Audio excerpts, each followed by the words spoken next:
এই যে একটা ভাইরাল টপিক চলছে, কি রাগ করলা, ঠিক আছে, রাগ করলা পর্যন্ত থাকেন, রাগ করলা পর্যন্ত আপনি থাকতে পারেন, কিন্তু যেই মাত্র রাগ করলা থেকে আপনি সরে গেলেন, রাগ করলা থেকে সরে একবার বলো সুবহানাল্লাহ, বলো বিসমিল্লাহ।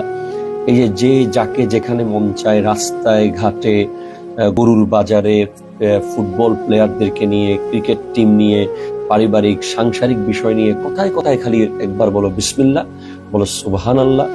এই যে মজাকটা হচ্ছে, এই যে একটা ঠাট্টা হয়ে যাচ্ছে, কি নিয়ে ঠাট্টা করছি আমরা আসলে?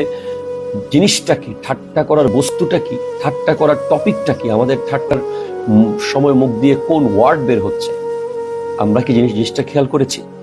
আমরা বিসমিল্লাহ এবং সুবহানাল্লাহ নিয়ে ঠাট্টা করছি, বিসমিল্লাহ এবং সুবহানাল্লাহ নিয়ে, যেগুলো ডিরেক্ট আমাদের ইমানের সাথে সম্পৃক্ত। আপনি বিসমিল্লাহ নিয়ে যদি একটা লাইন মজা করেন, ইমান চলে যাবে। সুবহানাল্লাহ নিয়ে যদি একবার মজা করে বলে থাকেন, ঠাট্টা করে বলে থাকেন, ইমান চলে যাবে।